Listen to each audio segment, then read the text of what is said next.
A decisão de Angelina Jolie em retirar os seios lançou o debate sobre o cancro da mama. É um debate que lançamos também agora neste Jornal das 8. Judite Sousa, boa noite.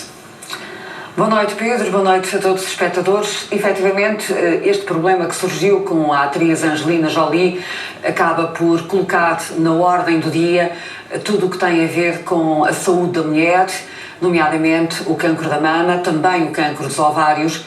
É importante perceber o que é que aconteceu e é importante perceber de que forma é que as mulheres portuguesas e todas as outras mulheres à face da terra podem e devem enfrentar este tipo de situações. Ora, temos várias reportagens ao longo dos próximos minutos e temos também uma convidada que retirou os 2 seios não há muito tempo, em 2009, a Tâmara Milagre. Ela é enfermeira do Hospital Dona Estefânia e a sua história, Tâmara, começa quando contacta uma jovem grávida no hospital que está grávida com cancro da mama. Como é que foi esse conhecimento? Como é que foi essa história? Ela deu entrada no nosso serviço, estava a trabalhar nas consultas de obstetrícia e tinha 27 anos, estava grávida de 29 semanas e tinha um tumor enorme na mama, um tumor maligno, e foi mastektomizada ainda grávida no nosso hospital. Ora, ficámos todos muito chocados, uma senhora tão nova ter um cancro tão agressivo, e aproximei-me dela e tornámos-nos amigas e relativamente às consultas começou-se a falar na história familiar dela e foi aí que eu acordei para a minha própria história familiar. E qual é a sua história familiar? Eu tenho do lado do pai 3 tias com cancro nos ovários, a avó paterna com cancro dos ovários, uma tia com cancro na mama e uma prima com cancro da mama. Portanto, um historial muito pesado. E foi nessa altura que você pensou que o melhor era agir em relação a si própria? Com certeza. Eu vi a doença e a agressividade dela na minha tal amiga e, portanto, dirigi-me logo ao serviço de genética, pedi para me aconselharem. De facto, tinha indicação clara para fazer o teste. Quando uma pessoa tem indicação médica, o Sistema Nacional de Saúde paga o teste. Fizemos, portanto, uma simples análise ao sangue. Na altura demorou 3 meses, naquela altura, durante os 3 meses, portanto, tinha tempo suficiente para pensar nas consequências. O teste voltou positivo e eu optei por fazer uma mastectomia preventiva bilateral. A Tâmara era daquelas pessoas que todos os anos fazia uma mamografia como diagnóstico precoce? Não, porque ainda não tinha idade sequer. E é essa precisamente a questão do cancro hereditário, que ele gosta de aparecer em idade mais jovem, ou seja, muitas vezes são mulheres antes da menopausa. E como vê, até mulheres muito novas, como foi o caso da tal senhora, aos 27 anos. No seu caso, você fez um teste semelhante ou igual àquele que a Angelina Jolie fez? Tal igual. É o teste do gene BRCA, que vem do inglês Breast Cancer Gene.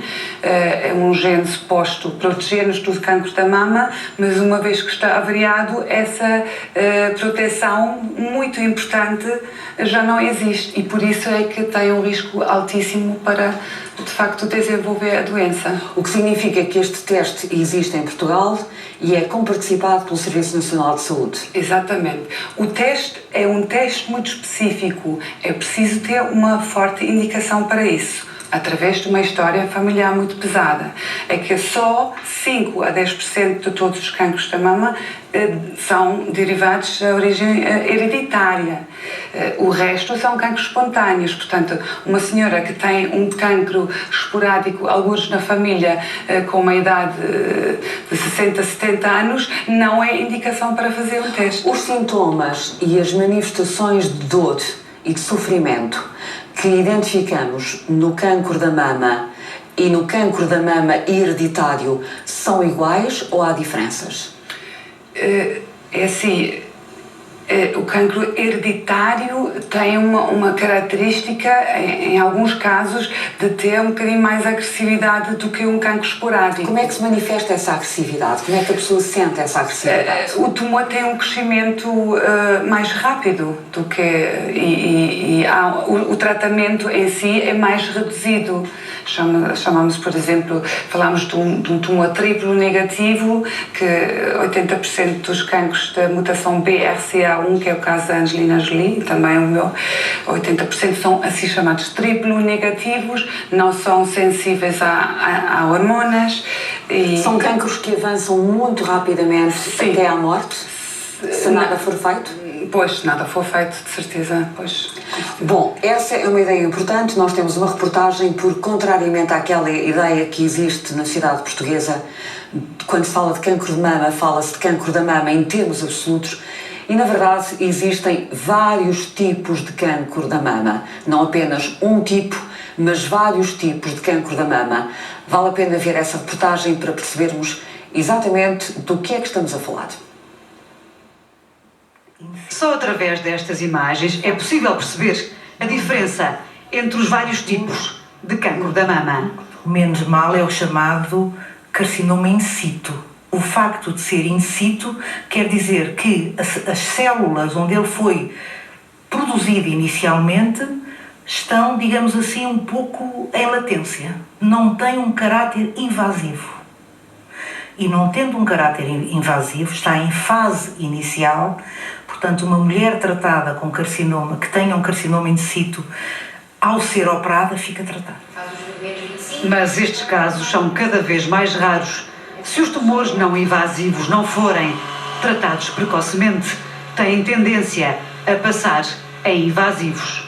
Os tumores invasivos são tumores que têm a propriedade e a capacidade de poder sair do seu local de formação para outras zonas. Podem migrar as células tumorais para outras zonas do corpo. Dentro dos tumores invasivos há os chamados tumores ductais e os chamados tumores lobulares, que são os mais frequentes. É o carcinoma ductal invasivo, que são 90 a 95% de todos os tumores da mama, e em que, como vemos, as células tumorais romperam a membrana basal do ducto e estão-se a espalhar. E aqui temos o carcinoma lobular, em que do lóbulo a sede da produção de leite, em que o lóbulo, em que começa também a nascer pequenas células. Depois, as células podem espalhar-se pelo corpo. O cancro de mama é um cancro um bocadinho aleatório, neste sentido. Tem um comportamento um pouco diferente em relação a outros cancros. Por exemplo, uma mulher pode ter um cancro de mama, estar 20 anos sem doença e ao fim de 20 anos ter uma recidida. E porquê que isso acontece? É algo ainda que não sabemos. O que nós sabemos é que há células cancerosas, células tumorais, que estão adormecidas e não sabemos porque é que há o clique. Mesmo com respostas por encontrar, a taxa de sucesso no combate ao cancro da mama é cada vez maior. Maior é também a tendência para o número de casos subir. Neste momento, 1 em cada 8 mulheres tem probabilidade de ter cancro da mama ao longo da vida. Em 2030, a probabilidade deverá ser de 1 em cada 3. Tamara, porquê é que 8 em cada 10 mulheres têm probabilidade de vir a ter cancro da mama? O que é que se passa? Qual é a sua explicação como enfermeira? Eu pessoalmente acho que se deve também à longevidade, não é? Que aumenta cada vez mais. É basicamente por isso. Porque o cancro é uma doença de velhos, digamos. O cancro é uma doença genética. Vamos sofrendo alterações genéticas ao longo da vida. Ao contrário do hereditário, já nascemos, portanto, com o gene defeituoso, que é diferente. E, portanto, mais tempo uma pessoa vive, maior probabilidade. Não é só cancro da mama, são todos. É um cancro muito traiçoeiro. Eu tenho a impressão que sim. Eu conheci muitas mulheres com cancro da mama, porque estou ativa também num fórum, enfim, e eu já vi prognósticos bonzinhos não acabarem muito bem, mas também vice-versa. É assim, O facto é que o cancro da mama trata-se cada vez melhor. O diagnóstico precoce também funciona cada vez melhor. Também não é obrigatório as pessoas fazerem cirurgias preventivas. Repare, é uma escolha muito individual e é que quero chamar a atenção para isso, que há várias maneiras de enfrentar essa questão do cancro hereditário.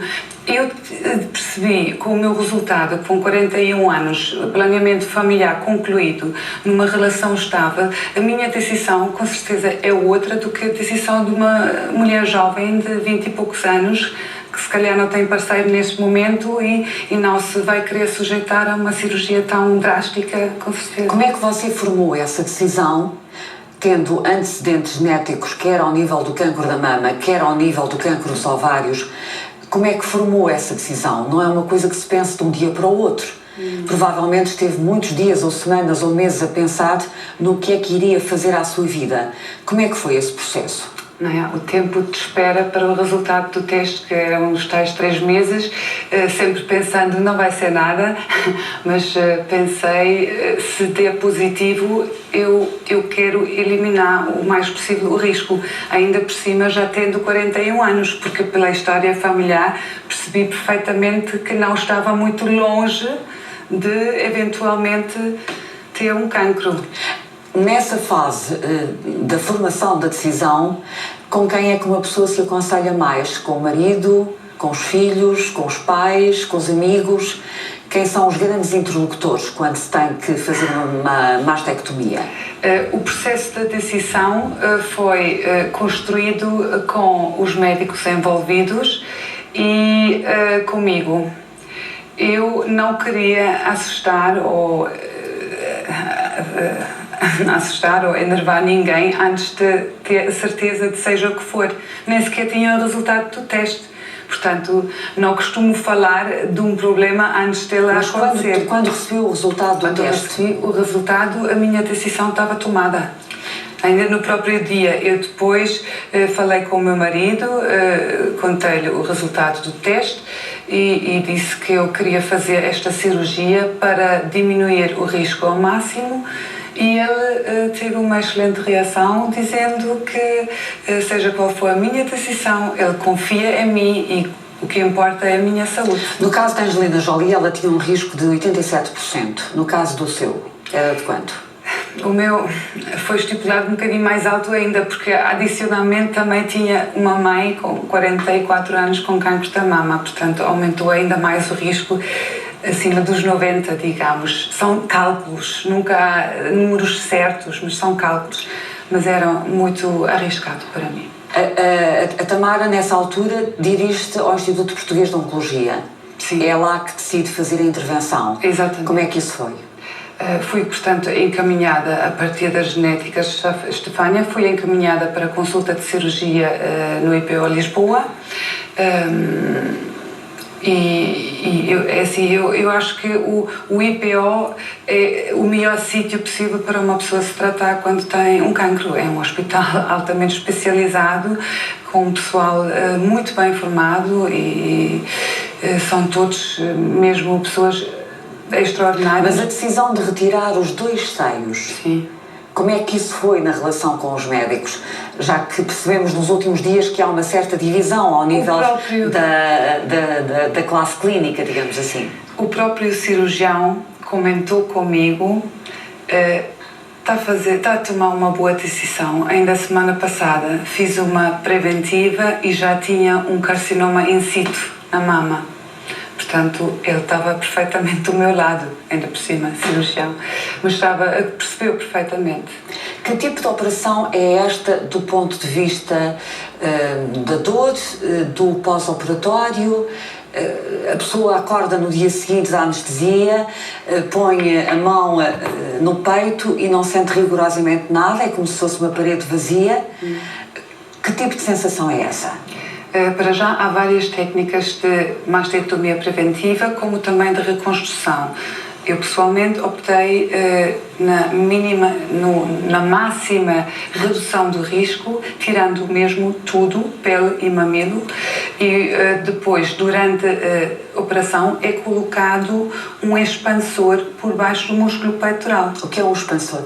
O expansor é tipo um saco plástico que depois, nos próximos meses, vai-se injetando o soro fisiológico para ir estendendo a pele e o músculo peitoral, porque o implante definitivo vai por baixo do peitoral. E psicologicamente, como é que a mulher reage no dia a seguir à operação, ou 48 horas depois, ou 72 horas depois, quando não tem aquela parte do corpo que é, não direi que seja tudo, mas é quase tudo na vida de uma mulher?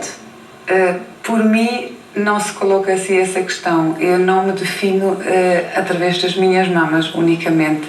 Eu admito que é uma parte importante da mulher e admito também que muitas mulheres têm imensa dificuldade em imaginar que alguém possa tirar umas mamas que não têm nada, que são saudáveis, enfim. Mas para mim eram bombas relógio. E eu acordei muito feliz por ter ultrapassado esta fase da cirurgia. Claro que é um processo doloroso, não tem nada a ver com uma cirurgia estética que ficamos com umas maminhas XPTO, não tem nada a ver. Esta cirurgia é pesada, é dura, dói bastante e o resultado... Quando diz dói, no pós-operatório? No pós-operatório dói imenso. Aquela questão dos expansores, a sensação, eu acordei no cubro a pensar, tenho um autocarro estacionado por cima de mim, com certeza, né? Fazia uma pressão muito forte. Mas isso melhora rapidamente. No segundo, terceiro dia já estava muito melhor. Pois também hoje em dia temos analgésicos muito bons, uma pessoa não tem que sofrer assim. Já me vai falar da sua reconstrução, porque fez reconstrução. Fiz. E entretanto também resolveu extrair os seus ovários. Sim. Mas antes vamos ver aquilo que todas as mulheres, principalmente a partir de uma certa idade, não devem deixar de fazer, que é o diagnóstico precoce. Estivemos hoje numa das clínicas de Lisboa, onde todos os dias quase uma centena de mulheres fazem diagnóstico precoce do cancro da mama. Vamos ver a reportagem. Portanto, vamos, Paula, fazer aqui uma conversazinha, saber o que é que se passa contigo. Recebe todos os dias dezenas de mulheres para fazer exames mamários. Alguns são apenas de rotina, outros surgem porque as pacientes notaram algo de normal na mama. Tudo começa de maneira simples, com a história clínica da paciente, a seguido de palpação. Depois, recorre-se assim à ecografia, um exame indolor que utiliza ultrassons. Nós queremos detectar as lesões que são infraclínicas e, portanto, são aquelas que não se palpam. Vamos percorrer com a sonda todas as diferentes quadrantes da glândula mamária e a ver se detectamos algumas alterações nodulares. O cancro da mama pode aparecer em qualquer idade, mas tem o primeiro pico a partir dos 45 anos e depois um pico máximo aos 70. 80% dos cancros da mama são para lá dos 50 anos.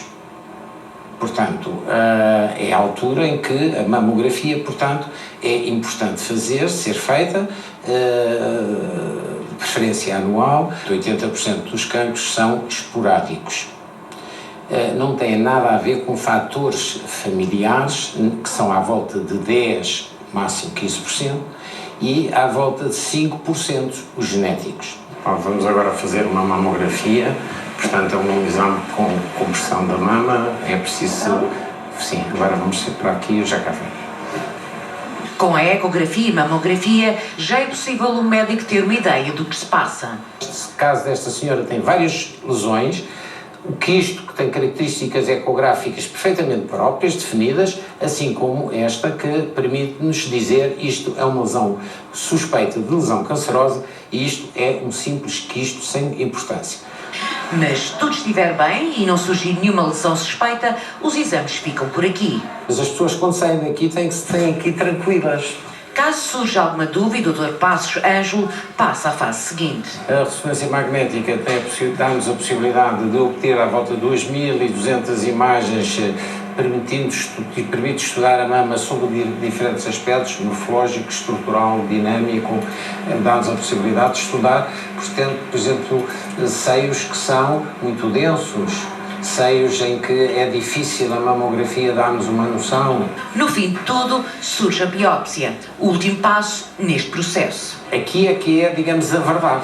Até agora vimos imagens, vimos que essas imagens estão, neste caso, localizadas e agora é que vamos caracterizar a lesão. Portanto, é um procedimento muito simples, indolor, enfim, feita com uma tecnologia muito extraordinária, de facto muito elevada. Uma das nossas preocupações é tentar fazer, se não no mesmo dia, no dia seguinte. Já temos casos em que em 3, 4 dias a doente está a ser operada. Isto é, de facto, uma coisa extraordinária. Aqui tudo é feito com maior brevidade, a ansiedade dos pacientes é grande e nestas alturas o tempo parece nunca mais passar.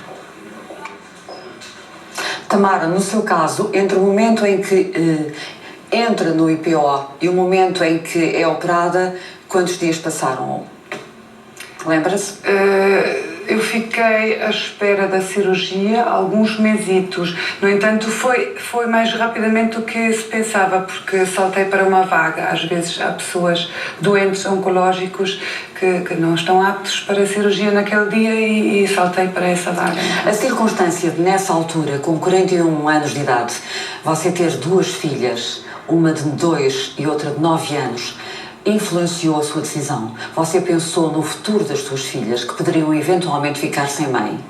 Obviamente, foi essa, aliás, a razão principal, não é? Foi a razão principal. Eu já tinha convivido com a doença da minha mãe e na altura tinha 3 anos. Foi muito, muito doloroso e as minhas filhas tão pequenas não tinham tempo para ter um cancro da mama. A sua mãe morreu com que idade? Minha mãe morreu o ano passado do 2º cancro da mama. O cancro da mama é um cancro reincidente. Pode ser reincidente. Pode ser reincidente, nunca sabemos. Nunca sabemos. Como todos os outros cancros, de resto. Com certeza. Só que aqui há uma grande diferença entre mim e uma pessoa que já é sobrevivente de cancro. Eu baixei as minhas probabilidades abaixo da população no geral. Não estão a 0. Então, há sempre umas células, algures, escondidas do tecido mamário que podem sofrer. Mas reduzi o máximo possível o meu risco e estou mais tranquila. Já não tenho 90%, tenho agora, se calhar, 13% de probabilidade. Agora, uma pessoa que já sobreviveu um cancro, nunca mais se livra do medo. Sempre fica com medo de voltar a ter um cancro e acho que é uma sensação horrível. Portanto, a Tamara não se surpreendeu com a notícia da Angelina Jolie? Nada. Era precisamente o meu caso, digamos. Tal e igual. A Angelina Jolie também vai ainda tirar os ovários, que também são muito importantes porque não há diagnóstico precoce para os ovários. Aconselha-se tirar os ovários em caso de mutação BRCA por volta dos 40 anos ou então quando tiver o planeamento familiar concluído. O que é isso da mutação BRCA? É do inglês Breast Cancer Gene, que dá probabilidades muito elevadas para o cancro da mama, mas também para o ovário, porque há uma ligação. Vamos rever o caso da Angelina Jolie com a polémica que, entretanto, surgiu à volta da decisão que ela tomou. De um lado, um gigante farmacêutico, do outro, uma associação de direitos civis. No meio, Angelina Jolie. Se a comunicação de que a atriz optou por uma dupla mastectomia causou polémica em todo o mundo, nos Estados Unidos essa polémica subiu de tom. Tudo por causa de um processo que corre no Supremo Tribunal de Justiça norte-americano que opõe a ACLU à Myriad. A farmacêutica diz que tem o direito de patentear os genes do cancro da mama. A Associação de Direitos Civis não aceita que os genes possam ser propriedade de uma empresa. It's estimated that 20% of our genes have been patented, And patenting genes allows the patent holder to control all of the testing that's done on the genes, as well as any research that is done. And we think that simply goes too far. The more fundamental argument that we're making is that a gene is a product of nature. And so when Myriad argues that they somehow invented something by just isolating the gene, and remember, all that isolation means is that you've removed the gene from the cell in the body, we think that argument is fundamentally flawed. A Myriad, farmacêutica em questão, diz que gastou milhões para conseguir isolar os genes responsáveis pelo cancro da mama, logo deve poder patenteá-los. Desde que Angelina Jolie anunciou a dupla mastectomia, as ações da empresa começaram a disparar para parte da população norte-americana. Angelina não ficou assim tão Jolie na fotografia, já que é acusada de se ter vendido a esta indústria de bilhões de dólares. O timing da comunicação é posto em causa, já que está praticamente no fim o processo do Supremo Tribunal que opõe a ICL à Myriad. Parte da opinião pública teme que Angelina, pela exposição mediática que tem, possa vir a influenciar a decisão do tribunal. Tamara, o que é que lhe parece esta polémica? É completamente absurdo. Eu não tenho outra expressão para descrever. Para já, a Myriad acho impossível patentar genes humanos, não é? Eles têm uma base de dados eles já fizeram 1 milhão de testes, têm a maior base de dados de BRCA do mundo e não abrem a base para os outros. Ou seja, podemos ter resultados em Portugal que dão uma alteração no gene BRCA, mas não sabemos que é uma alteração patogénica porque não há nenhum caso mais em Portugal. Mas lá na base de dados dos Myriad tem já casos e já é conhecido como uma mutação patogénica. Eu acho que quando se trata de saúde temos que abrir as portas. Eles fechando as portas demonstram claramente que a importância é o dinheiro e não o portador da mutação. Isso acho, portanto, lamentável.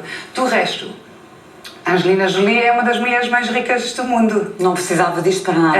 Pois, exatamente, não faz sentido nenhum, é absurdo. Não tenho mais nada para acrescentar. Tamara, vamos avançar para a outra decisão da sua vida. Retirados os seios, tomou a decisão de retirar os seus ovários. Em que circunstâncias é que tomou essa decisão? Bom, uma vez que é um facto que os ovários não têm uma vigilância boa, não têm um diagnóstico precoce, é aconselhado tirar os ovários por volta dos 40 anos. Eu, na altura, já tinha 42. Agora, eu pessoalmente, as mulheres acham muito mais fácil tirar os ovários em vez das mamas. Eu vejo isso ao contrário, porque as consequências de uma menopausa precoce cirúrgica são bastante complexas. As mamas é uma questão estética. Os ovários interferem mesmo com o nosso organismo, e bastante.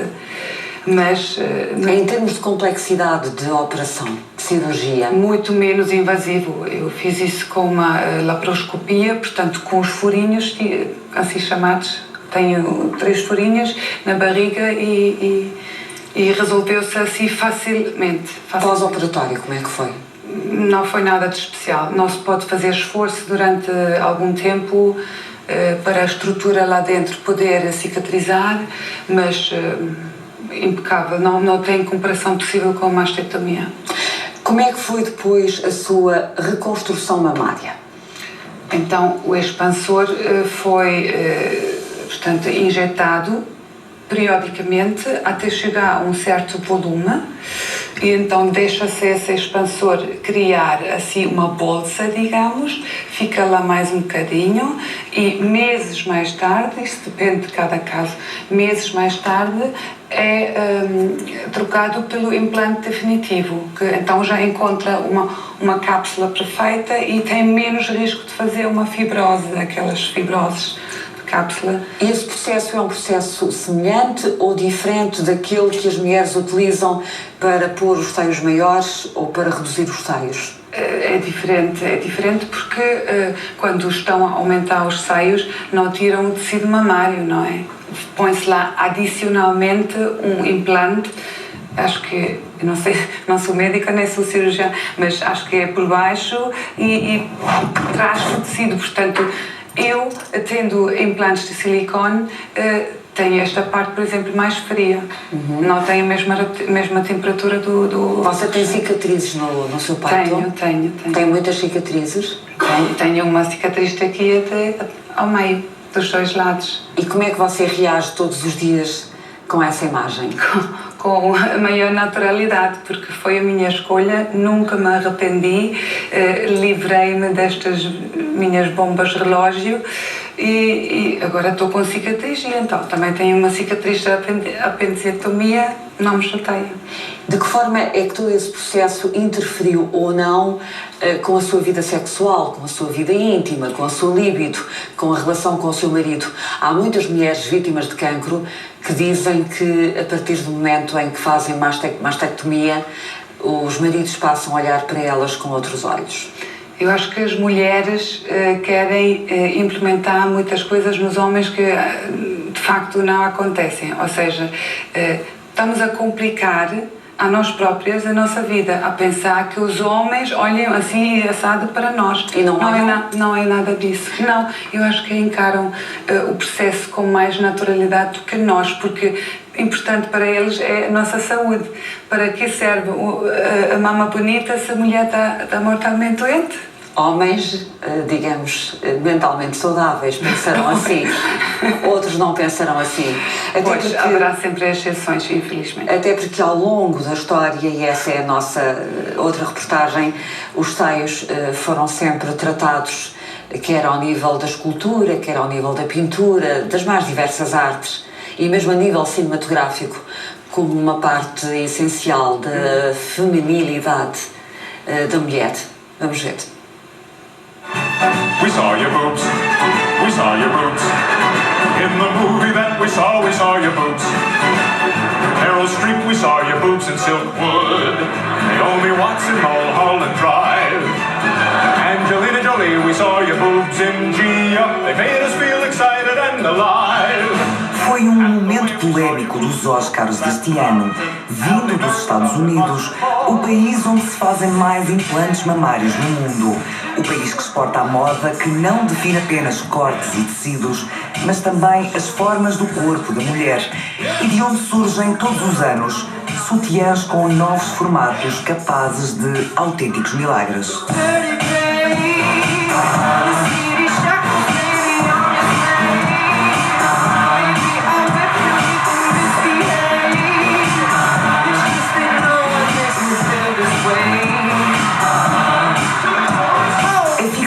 É antiga, foi nos anos 60 que o look de Marilyn Monroe desperta as mulheres para o desejo de aumentarem os seios.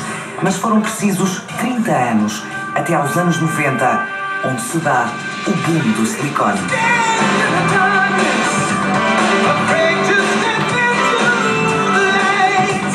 A década que populariza o silicone, que desperta sobre ele duras críticas, que transforma a cirurgia plástica num evento quase cotidiano e divide opiniões em todo o mundo. Uma fixação que a neurociência explica. Houve várias teorias, umas diziam-se que era desde o nascimento, por causa da sucção e da ligação à mama e ao mamilo, era uma fonte de prazer e de alimento, até às teorias de que os homens, quando começaram a coabitar, a viver juntos, o que é que eles procuravam? Procuravam mulheres de mama grande, porque teoricamente teriam mais alimento para as crias, para os filhos. Os seios naturais voltaram a estar na moda e porque a indústria da beleza é gigantesca, muitas mulheres voltaram então a recorrer às salas de cirurgia para trocar as próteses de silicone por outras menores. Ano de 2013 e na moda estão os padrões originais de cada mulher. My love don't cost a thing. A Tamara é uma mulher muito bonita, como de resto se vê, está aqui à minha frente. Presumo, pelo que até já me disse a este momento, que os seios não eram de todo a parte mais relevante em si. Não de todo. Quando conhecemos uma pessoa, não é uma parte do corpo que nos apaixona, não é? É a maneira de estar, a maneira de olhar, é uma química que existe ou não.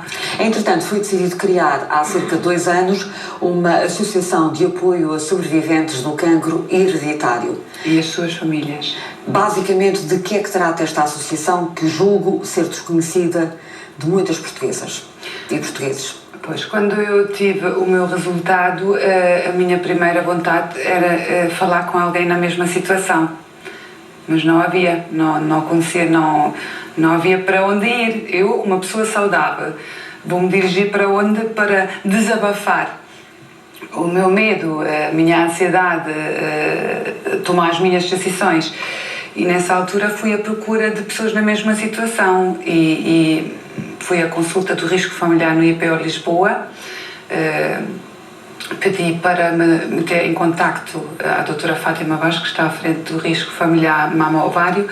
Pedi para me meter em contacto com outras pessoas afetadas por mutação BRCA e assim começou a ideia. Juntámos-nos e criámos uma associação que se chama Evita, a Associação de Apoio a Portadores de Alterações nos Genes relacionados com o cancro hereditário. E este Topless, este livro que está aqui, é um dos manuais que de certa forma ilustra a situação que acabou de me descrever. É uma autobiografia de uma senhora, é um dos poucos, ou se foi o primeiro livro, que foi escrito sobre uma mastectomia preventiva, precisamente, porque as pessoas, quando tomam esta decisão, pelo desconhecimento total da sociedade, não percebem como uma pessoa pode fazer uma coisa dessas. Queríamos dar visibilidade à problemática do cancro hereditário através deste livro, precisamente. Finalmente, tem ideia de existirem em Portugal muitas mastectomias preventivas já realizadas? Acho que não se pode falar em muitas. E digo mais uma vez, a mastectomia preventiva não é a única maneira de enfrentar o risco elevado. Pode haver uma vigilância apertada, uma quimioprevenção ou então a cirurgia. Agora, eu acho que o número está lentamente a aumentar um bocadinho, mas ainda são poucas. Tamara, muito obrigada por ter vindo ao Jornal das 8 com o seu testemunho para nos ajudar a perceber melhor os contornos deste tema que tem estado na ordem do dia. Boa noite. Pedro, continuas com o jornal.